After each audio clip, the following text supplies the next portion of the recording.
Step under the juniper tree, where we engage in captivating conversations with your favorite faith leaders. Together, we'll unravel the enthralling mysteries of where the threads of the human experience intertwine with the fabric of faith, mental health, and leadership. Join us for an exhilarating journey of discovery and connection as we explore the beautiful intersections between the faith and the human experience under the juniper tree. Welcome to the Juniper Tree with Coach Shamar. Today we have a very special guest. He is a pastor of 20 years. He's been in the game for a while. He's also a church planter, son of a preacher man. He's also an author, written lots of content and books, close to near and dear to my heart, a coffee aficionado. And he's also a master on what a missional community is. Above all, he's passionate about people. And when you meet him, this will make sense. I want you to check out that sharp beard. Today we have none other than our brother, our pastor, Aaron Lloyd. How's it going, brother? How are you? Hey, how can I not be doing well after that intro? Well, I mean, I wasn't lying. Look at the beard. Look at the beard. I mean, that thing is sharp. Well, thank you. I live in Scruffy City, so you got to bring your beard game if you're going to live in Knoxville, Tennessee. I hear it. You know, where I'm from, the way we preach, that thing will be all kinds of wet by the time you're done, you know, because in the Baptist tradition that I come from, we get a little warm up there. You get a little warm, you know. I hear that. We're from different church traditions, but where I'm at right now, we don't have any air conditioning, so I'm doing the best I can. It's hot here. I hear you. Well, let's kind of jump into it. You have been in ministry for over 20 years. You're the son of a preacher man who's the son of a preacher man who's the son of the preacher man. I think I'm getting those generations correct. That's right. So why don't you share with us how you got into ministry? Yeah. Well, as you pointed out, I mean, I grew up kind of toddling and playing underneath the elder boardroom table, the church gymnasium. Yeah. Those were my early years where I was living and playing, and my dad would be working and I was exploring the church, and that was just kind of my second home. And so I grew up very familiar with ministry life, and there's a lot of positives to that. I got to watch my parents love and serve people, and people love and serve my parents.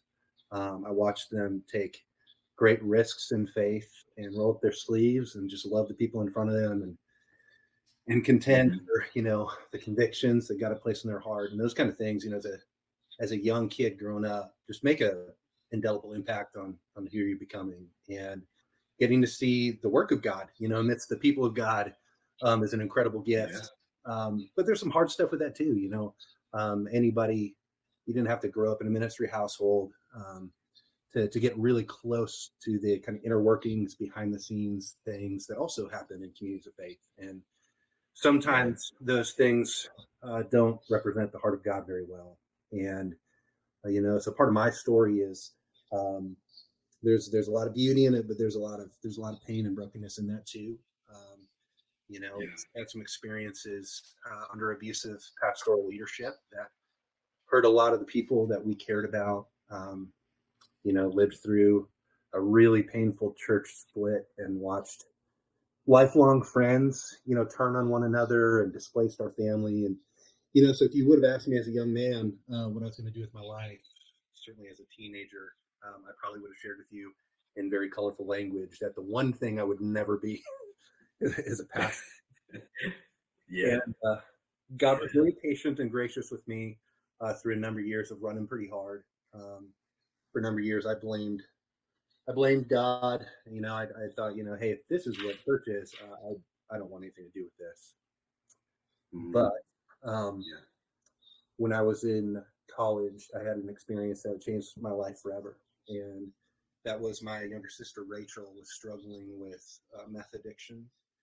And we lost her a number of times, watched as, this addiction was just sucking the life right out of her. And we, through a number of miracles, honestly, and answered prayers, she found her way into rehab. And part of that rehab experience was our family was invited to be there on the grounds with her and go through some of that process of counseling, healing, different things. And while we were there, we met, all of these people from all different walks of life and incredible, beautiful souls. But the one thing that they shared in common was addiction, and it was killing them. Yeah. And so we were there, and we learned a couple different things that would change the trajectory of our lives forever, mine included. And one was that, when it comes to addiction to meth in particular, the recovery rate is really low, just a few percent. And so we knew, man, if God does not do an incredible work in the lives of these people, they've got very little hope for healing and freedom from this addiction. And then the other thing we learned was that most of them were going to be moving back to Lincoln, Nebraska, which is where we lived.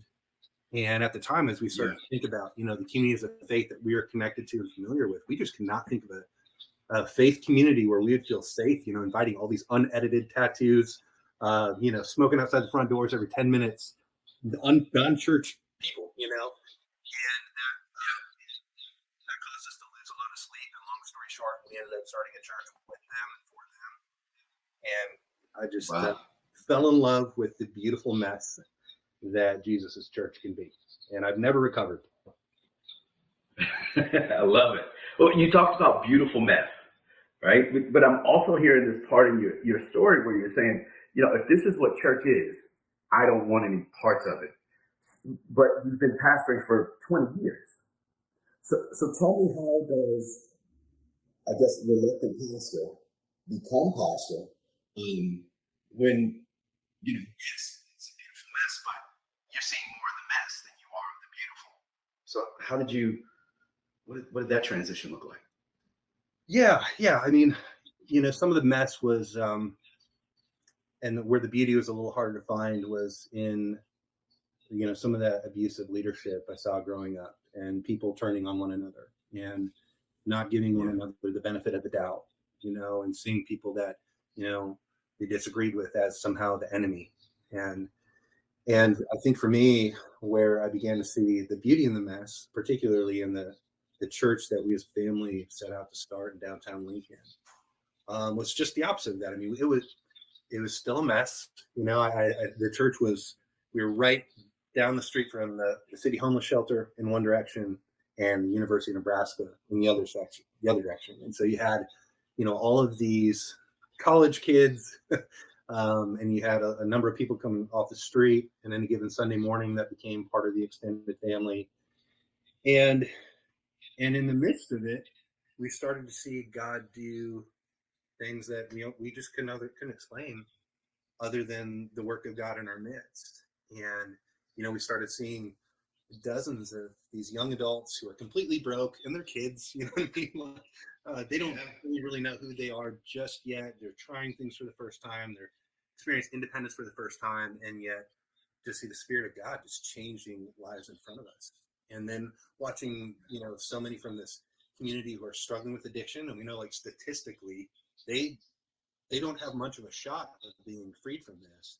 And then just seeing God do a work in their life and freeing them from that addiction, and seeing some of the people in our church, who own businesses, begin to give them jobs, give them a chance at employment, and other people from our community begin to teach them life skills, and our church helping them get off the street and get an apartment and furnish that apartment, and in the midst of it, you had some of the things that come with homelessness. You've got substance abuse going on, sometimes on Sunday morning. We would have people pass out during worship, fist fights. Some of my first sermons I ever preached, I'm getting heckled from intoxicated congregants. Wow. It's a mess. It was imperfect. But man, did we just see God do such an incredible work. And I was hooked, man. I was hooked. Yeah. I saw this picture of you just being up there preaching, but being heckled at the same time, like a comedian on a Saturday night, with a pretty decent sized crowd. One's passed out over there, another one's passed out. Somebody's outside smoking, and you're like, I'm trying to preach the word in here. Yep, you're not far off, man. That's what it was. It was live. So I'm curious because, I mean, when we talk about church, especially in the Bible Belt, right? There's a lot of words around holiness. Some of them are accurate around what the church needs to be, and some of them are maybe exaggerated is the right word around what holiness looks like. You were the church where people were passed out and smoking. What what the other churches around you? What was their response to the beautiful mess that you all were doing? Hey, thanks for hanging out with us under the juniper tree. And I want to thank you in advance for liking the video. Just click the little like down there at the bottom. And whether you're listening to this on a podcast or if you're listening to it on YouTube, you are what helps us provide content like this. So if you want to hear more content like this, what I need you to do is I need you to go ahead and share this with a friend, with a family member, maybe even, I don't know, share it with your pastor. And then subscribe to this channel. Subscribe to what we're doing here so you can have more wonderful content, more conversations with people that you want to hear, that you want to share under the juniper tree.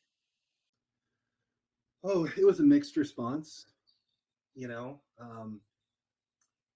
we had some who were really in our corner, supporting what we were doing, praying for what we were doing, and others that I don't think just didn't have a category for what we were doing. And to be fair, I mean, I was very young. I was figuring it out really for the first time. But I think if nothing else, I mean, for us, we just really hitched our wagon to Jesus on this one. And looking at the life of Jesus and who he kept company with and the reputation that he picked up along the way at times. And I think when it comes to holiness, in his culture, and not entirely different, for you and I who are now down in the Bible Belt, Southeast, in Jesus' culture, like there really was almost like, as it relates to holiness was almost defined by what you separated yourself from, what you didn't partake in, you didn't interact with. It's as much about what you abstained from and who you avoided than anything else. And where Jesus modeled for us a radical redefinition of holiness marked by radical engagement with people that the religious system really had made it very hard for them to experience the living God and even participate in the life of the faith community, which is a lot where his harsh prophetic words come towards the religious people. So, for us, there was a lot we didn't know, and I would say there's a lot I still don't know. But, if we were going to model our life in ministry after Jesus, we just figured, hey, we're in pretty good company there. Yeah. So sounds like there was a lot of building the plane in the air. Absolutely. Yes. Yeah. So you're in Lincoln. Is it Lincoln or Lincolnton? Lincoln. Okay. So you're in Lincoln. You're starting this church, building this church, through homelessness and bringing people in from addiction, and God is doing a great work. What happened next? Yeah. Long story short, the church grew pretty rapidly, pretty quickly. And it was a beautiful work. We got, a handful of years in. I was doing more teaching and kind of finding my legs there, serving as an elder. I'd been helping with lead the worship ministry, the college ministry. And one of the elders on our team took me out one night to a cigar bar just outside of city limits and sat me down. And he said, Aaron, I think it's time that this church plants another church. Like, we need to multiply what God is doing in our midst. Okay. And I think you're the one to do it. And so that was really a marker moment, in my life. I felt not prepared enough, not old enough, not studied enough, not a lot of things enough. Yeah. But it really confirmed some of the inner stirring that the Spirit had been doing in my own life. And so, so to that end, I ended up moving that direction. It was kind of affirmed and blessed by our church leadership. And we ended up moving out to the West Coast, doing seminary and doing a residency out in LA. And then, we stepped in and planted Mosaic Lincoln in another part of the city. Got you. Okay, mosaic. Yeah, mosaic. We actually have a mosaic not too far from where I live in Charlotte, North Carolina. So Yeah, yeah, Naeem. yeah, Naeem. Yeah. So you planted Mosaic, this new Mosaic church, and so you went out to LA, did all that. Where'd you plant it? Yeah, so we planted right in the middle of the city. So the first church that we were part of, River Tree was the name that we were sharing stories about. That was Mm-hmm. right in downtown, and that university, more of an urban setting, right? A lot of homelessness, and then where we ended up being sent out and planted was kind of geographically right in the middle of town. Okay. And so, how did that go? It was good. Yeah, yeah. It's hard to summarize like a decade of your life in something that was so seminal in your story in a few words. But um, it was it was an incredible journey. It's all about go before us. It's only still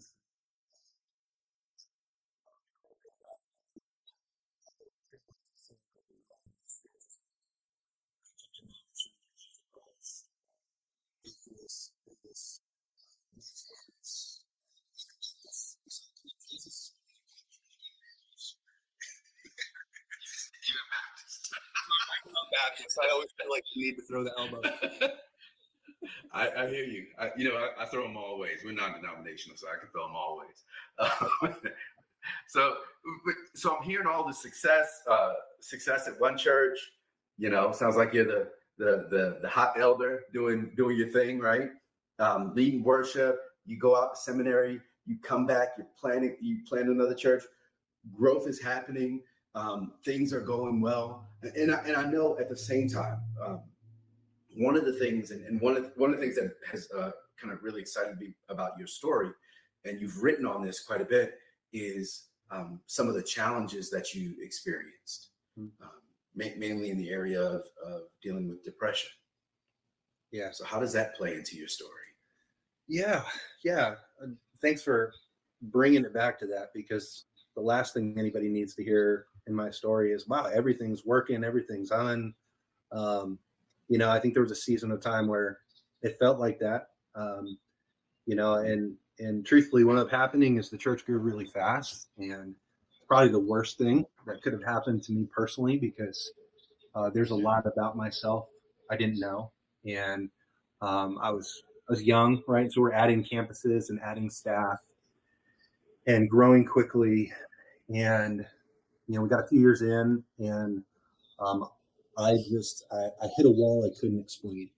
I I had been hitting kind of the adrenaline button and just adding, to my plate, and then one day I went to hit that button and nothing happened, and it all really, Wow. and I crashed, and even then, I had people in my life who were looking out for me, and a number of them who saw it coming, and had already kind of reached out and said like, "Hey, I don't think this is sustainable. I don't think you're living in a sustainable way." And I didn't really have ears to hear it and to deal with what was going on inside of me, until one particular morning I was driving to a meeting, and all of a sudden my heart just started speeding up, and I felt like I was having a heart attack. I thought I was having a heart attack, and I pulled the car over, and started praying for my wife and started praying for our daughters, and I'm like, I can't believe this is how I'm going out, in my 30s. Wow. And it scared me really badly, and for anybody listening to this who's been there, you already know what I'm going to say, but it was, I had a panic attack, and it was really humbling at first. It's like, I don't get panic attacks, isn't that for people who just can't handle responsibility and handle life? Like I like risk, I like responsibility, like I like working hard, and what, it wasn't just one panic attack. It turned into this, like, I was so tired, and my adrenal glands were so just gone, that my facilities were down, and so in the weeks that followed, I had a lot of panic attacks, and people would be swinging over the house to like drop off food, and I'd hear somebody's coming over, and like I couldn't function. I just freeze. Like my heart would go through the roof again. My blood pressure was through the roof. Like I was not healthy, and Wow. and that began a journey of really beginning to explore what was going on inside of me. And part of that journey was also recognizing depression and anxiety. I've heard it described as being like two sides of the same coin, and Yeah. I didn't Yeah. have language, like never in a million years would I have told you at that point that depression is something that I struggle with. But as I began to be given language and got help, come to figure out, because I grew up in a church where we didn't talk about mental health, we didn't talk about depression. Best I could understand, it's like the real Christians have the joy down in their heart. Like Yeah. Oh yeah. You pray that out. I think we're from the same. Yeah, we're from the same church. I think we're from the same church. Yeah. You just experience everlasting joy. Exactly. Yeah. Exactly. So, I really didn't have language or a framework for what was going on in my own heart and head.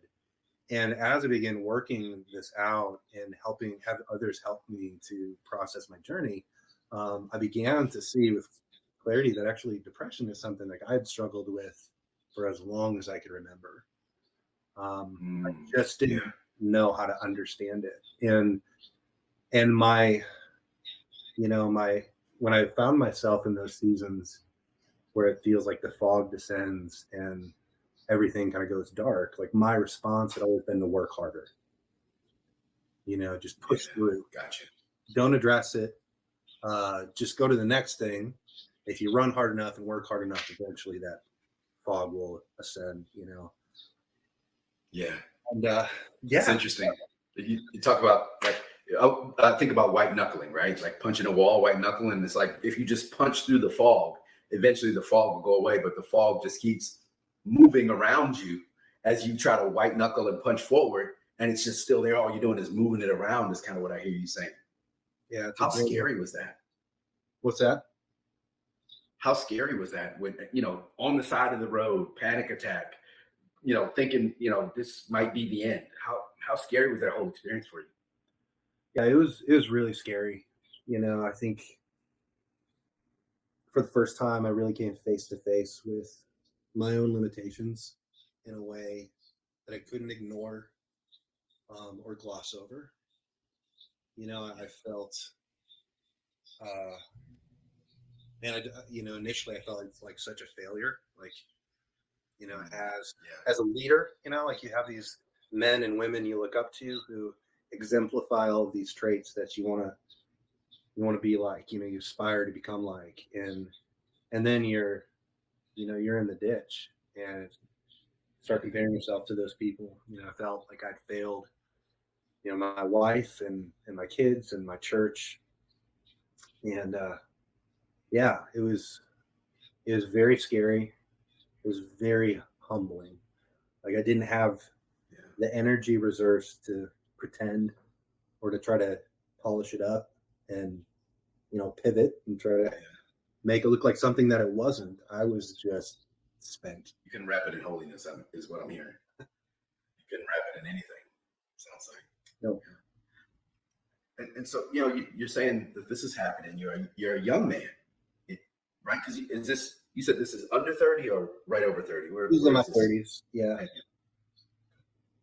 Probably so 30s. This is not the 30s is when you're supposed to go, right? When you're supposed to move forward and take the mistakes of the 20s and learn from them, and then run on them in your 30s, and you're pushing that button, and you're going, you're out.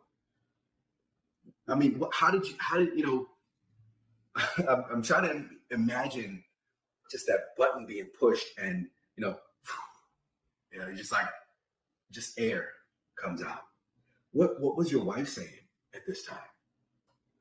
Oh, my wife was incredible. I don't know that I could have walked that season through without her. She was really scared, I would say. I think she would tell you that initially. because I do a pretty good job projecting strength. Like even when it's not 100% authentic, you know what I mean? Like when I got to suck it up. And Yeah. we've been through a lot and love each other dearly, but she's shaking, like, I mean, what do you, I can't imagine what it must have been like, to have me, in a ball on the floor, for no good reason, and so a lot of the questions she would ask me in that season, is like why, why are you feeling this way? Like, why is this happening? And I think that's one of the hardest things about mental health struggles is like, there's not always a good answer for why, and I remember processing it. I'm like, I am a happily married man. We have two healthy, beautiful daughters who I love more than anything in the world. Like, I love what I do. I love our church. I love our city. Why? Like, I don't know. I don't have any good answers. Like, I don't know. And honestly, like, that was perhaps one of the hardest parts, because at the end of the day, I couldn't point the finger at anybody else but myself. Like, there was something fundamentally broken and in need of healing. What was the fireworks there? Did you see that? Yeah, I don't know. I thought maybe you were having a party over there or something. I think it was like a mic drop moment. It was recognizing for us. I don't know. Hey, preachers have fireworks, so I thought maybe at your church you have the smoke machines, and and you just brought that home or something. We don't. I think we got like some AI stuff going on in our conversation. Yeah, I guess so. Well, I'm hearing this dynamic of you're a pastor, a faith leader, who's going through a thing that you don't have answers to. I mean, what did that look like? A pastor who doesn't have answers, who's pastoring a church. What was happening at the church? Was there a why there? Or what did that look like? Yeah, I mean, I was incredibly blessed to be surrounded with good friends and people that I dearly loved and who loved me. And we had a plurality of leaders who were able to step in and who were able to not just step in for me, but step in with me, and navigate the way forward, which was an incredible gift. One of the things that I learned early on is interesting. You put all this time in the teaching and writing and counseling, and one of the things I noticed pretty early on, for whatever reason, is like the messages that stuck around and the stories that people told and retold were almost always stories where I was not the hero of the story. Like, they were stories of my shortcomings and personal failures and the screw ups and mess ups along the way and God's goodness in the midst of it all. And so, as I was just journeying through this, I kind of like created just made a habit of, inviting people into the realness of walking with Jesus in a broken world and all the steps that happen along the way. And then, of course, God loves to show himself as the hero of the story. He is the hero of the story. And so, as I struggled and kind of came to grips with just how deeply I do wrestle with depression and anxiety, I just kind of followed in the same suit, of not trying to downplay it or hide it or pretend it's not there, but talk about it openly and invite, our community kind of into the conversation, into the journey. And, one of the amazing things that happened, of course, there's those inner fears of like, man, if I talk about this when I'm not even on the other side of it, it's like, best I can tell, like, this is an ongoing kind of chronic thing. It might be really bad right now, but I'm not going to just get over this hill and never struggle with this ever again. Like, if I talk about this openly, am I going to lose credibility? Are people going to leave our church? Wow. Yeah. But as I prayed about it, it's like, I just refuse to be that guy who only talks about things after he's conquered them. Let me tell you 3 steps for a better life from somebody who doesn't struggle with this, anymore. And it was just amazing to see what took place. The more we talked about it and we brought it out in the open, I mean, people from all different faith backgrounds just came out of the woodwork. And it was just like, it was like fresh living water to so many people who struggled with the Yeah. same thing or similar things, or they're married to somebody who struggles with it, or they're related or have kids or whatever. And so it became this really beautiful, powerful, unifying thing. And much to my surprise, Mm. lose credibility in a weird way. The more honest I was, the more credibility I gained. And so Wow. it was a pretty beautiful journey. Still humbling, right? Because at the end of the day, I'm speaking about Oh yeah. my brokenness and God's goodness. Yeah. Yeah. You know, I, I hear that you're saying you're sharing the story with your church, and um, they're rallying around you, and it almost sounds like it's moving the church forward. One of the things that I don't see, Pastor, is um, the word depression.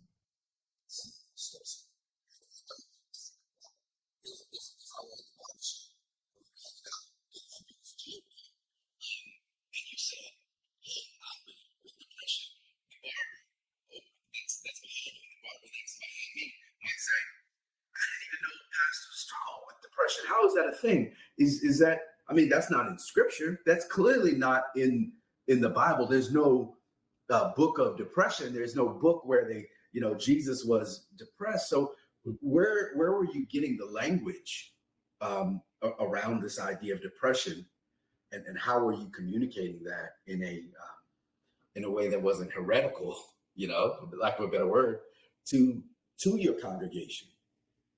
Yeah, it's a great question. I think maybe part of my initial struggle is, yeah, you're not finding the word depression, used over and over in Scripture, and it's part of the reason I, never really had language, I think, for the struggle.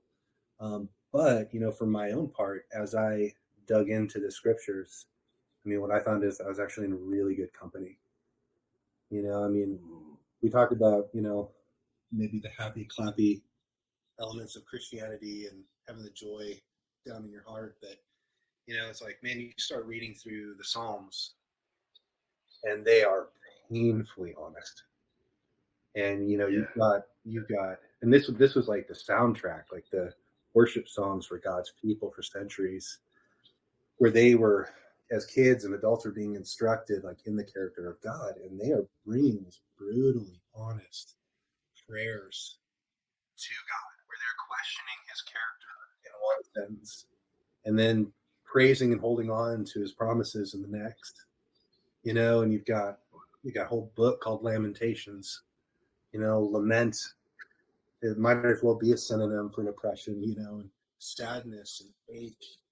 Um, and that's what it is. And shoot, you start reading through the Old Testament and even the New Testament. It's like we don't have a lot of great examples of men and women who did it perfectly. Like these are painfully human stories of mostly men who fell short, who questioned God's character. Some of them who accomplished miracles, in one chapter, and then are begging God to take their life and let them just die in the next chapter. And Yeah. God meets that man with compassion and gives him a meal and then tells him to take a nap. And I think he gives him another meal. It's like, praise God, like, because God meets these ordinary people and uses these ordinary people, even in the midst of such deep brokenness. And then as I did that, I started to press a little bit deeper into even not just biblical history, but human history, and Mm. the movement of Jesus, the church, has so many extraordinary men and women who struggled with the dark night of the soul. Mm. What At a would you very, call that, the dark? the dark night Would of you the call it the soul. dark? Yeah, which I Yeah. think is What's what I think that? I got that from Charles Spurgeon, who was a fellow struggler. Mm. I mean, and I mean all the way through to, I mean, Mother Teresa, well documented with her struggle with the darkness and doubt and struggling to hear the voice of God. And and then shoot, even Jesus himself, you know what I mean? I mean, you think about him in Gethsemane, and I mean, man, that was a man that was that was with his heavenly Father. Of course, we know he was more than a man, but in that moment is we're told like sweating droplets of blood and just bent over and begging for God to take this cup, his Father to take this cup from him if there's any other way, but not my will, but yours be done. We're told Yeah. that the man that what's the verbiage, acquainted with great sorrow. I mean, Yeah. so for me, it was like, I think I'm actually in pretty good company biblically and historically. Mhm. And maybe even though this is a really personal and really deep struggle, maybe God's not done with me yet. Yeah. As you share that, this idea of good company in the Garden of Gethsemane, and how Jesus, I'm hearing that wrestling, right? How Jesus wrestled with the moment. As you began to work through your own wrestling, and as you begin to dig into your studies deeper into your scriptures in a different way with really different lenses, and really start to understand the human experience. I'm curious, how did that change your communication to your congregation? Yeah,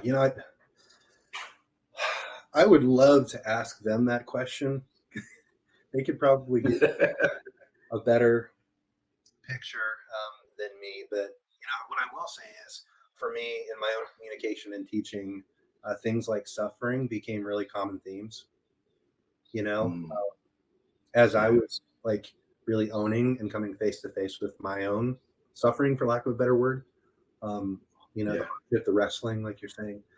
I just began to see that all over the pages of Scripture, and um, so I think for me there became like a more of a personal comfort and willingness to go there. And the more we talked yeah, about it, the more I saw that in others. Like life is hard, and this world, yeah, while the kingdom is breaking in, it certainly is not yet here fully, and we continue yeah, to hurt one another, and there's just ongoing contributing to human suffering, and like we come face to face with these realities, like this does not reflect the heart of the Father or the kingdom of God or the way things are meant to be or the way they're going to be. But in the midst of that, yeah, he meets us and is at work. And so I think that for me was certainly like the Spirit of God just like pressing me deeper into that. Like this is a truth we find throughout the scriptures and in our own cultural moment.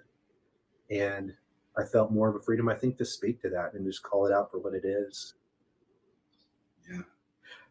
The freedom that you felt, sounds like you had a group of elders around you. You had or a group, some plurality of leadership, some healthy plurality of leadership in your church.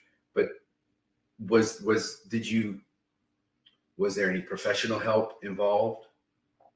Yes, yes, for sure.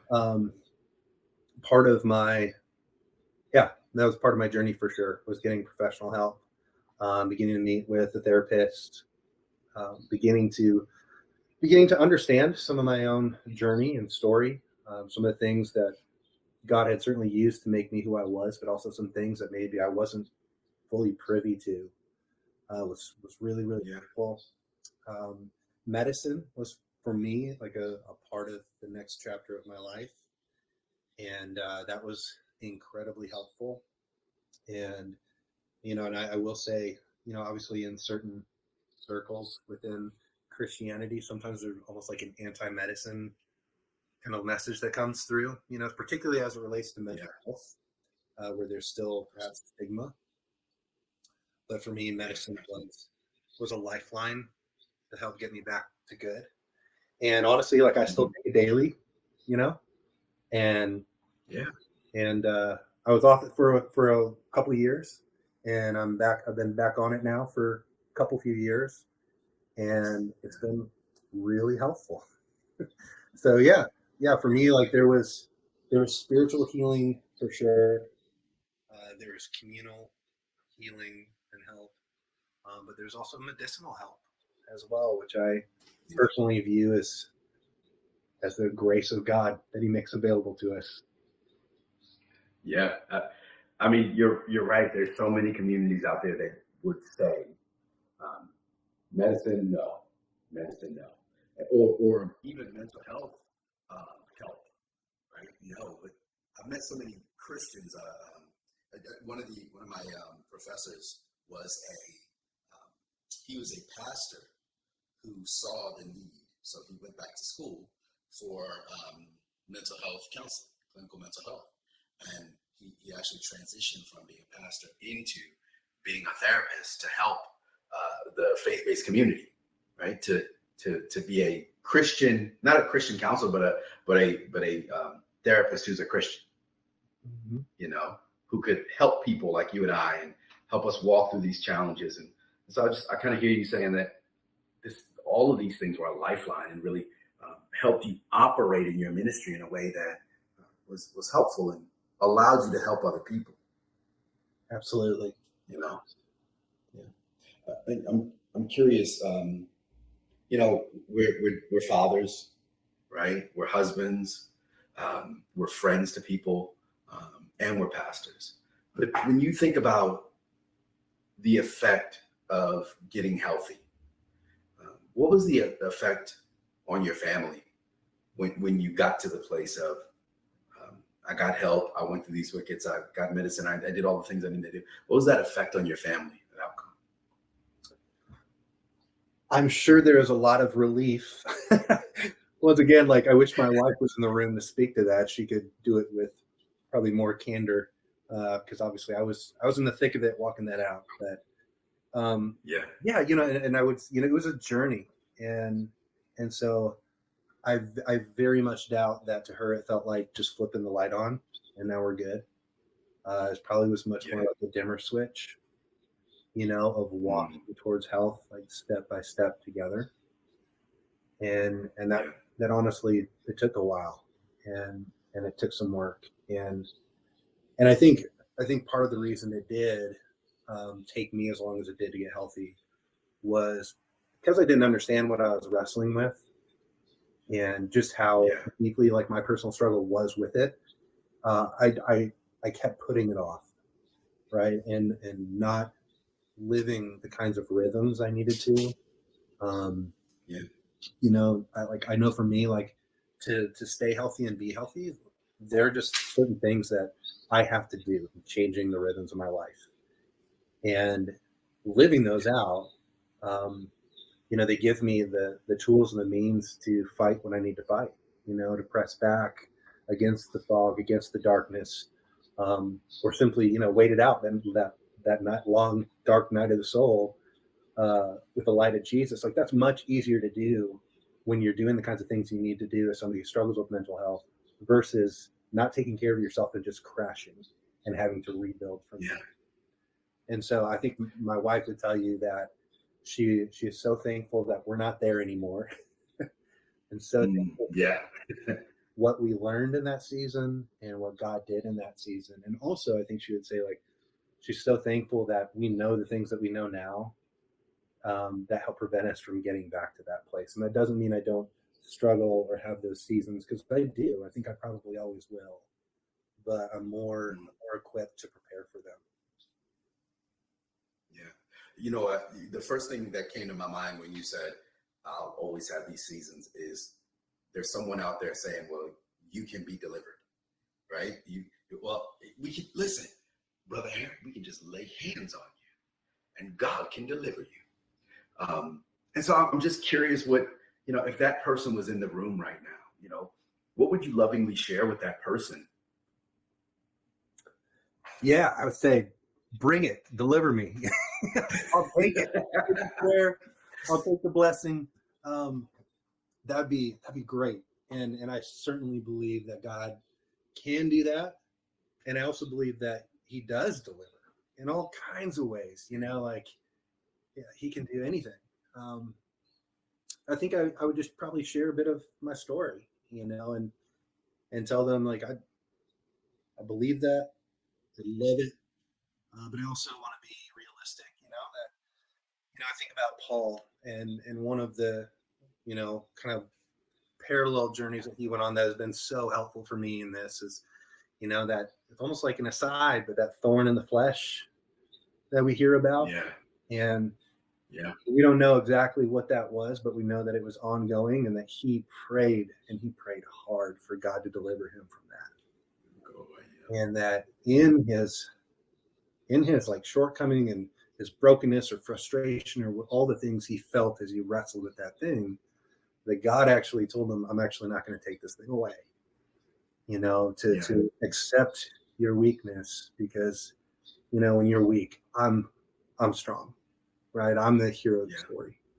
And for me, that's honestly what the mental health struggle with depression, anxiety in particular has been for me, is, though I wouldn't wish it on anybody, it has been one of the most tremendous gifts of my life, because it's brought me face to face with my own weakness, and it's forced me, and it continually does this. Like when the fog descends, and I'm back in that place where I've got to press in, it has forced me continually to hold on to Jesus with white knuckles, or to let him. Maybe I should say, let him hold me with white knuckles. And in my like that's what I find is like, man, anything that I had come to believe about just how great Aaron might be is shattered. And any underestimating I've done of his goodness and his power and his grace, like, is brought to light, just how small of a role that I play, as a friend, as a pastor, as a husband, as a dad, as a leader. In the end of it, like all the substantial good stuff, the beautiful stuff, the transformational stuff, it's all him. I'm just a broken conduit, that he just chooses to use in his goodness and grace. And I get to be okay with that. And I can't tell you how freeing, come back to freedom, how freeing that is. Yeah. Bro, that's such an awesome story, man. I'm thankful for it. I just want to throw this one question at you before we go. I want to, respect your time and everything. That young man that you are, that 20-something guy, that reluctant pastor. If you were to talk to him right now, right, if you had to write him a letter, what would you share with that young man before all this revelation? What would you share with that young 20-something-year-old?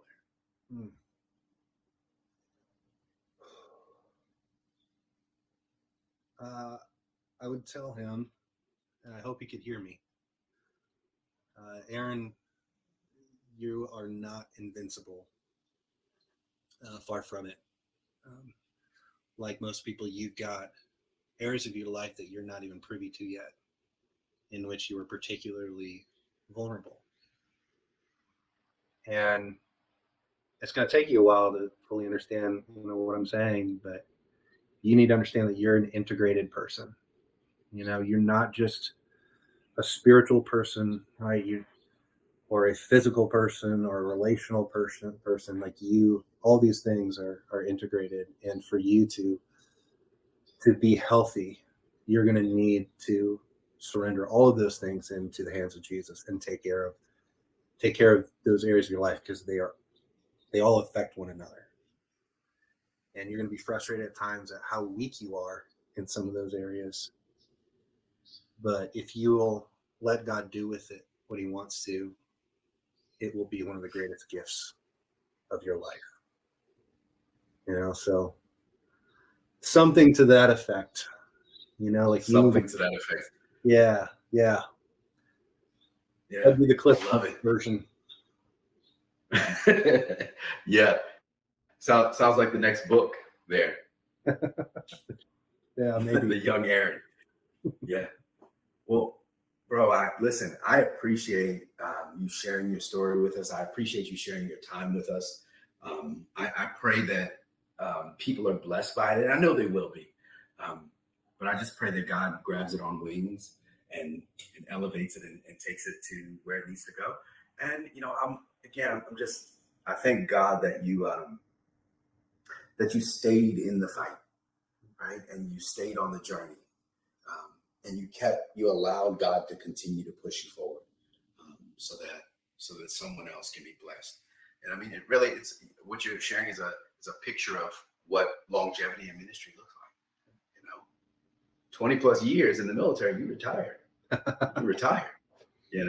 So yeah, that's longevity. And so I thank you for what you shared, and appreciate you. Hey, your people, your church has a gem. Well, thank you. Thanks for having me on. Yeah, thank you for coming on. The Juniper Tree. Take care, everybody. Hey, if you've gotten to this point in this content, then you probably like what we're sharing. And if you want to hear more, I need you to like it. I need you to subscribe to it. And I need you to share it with a friend.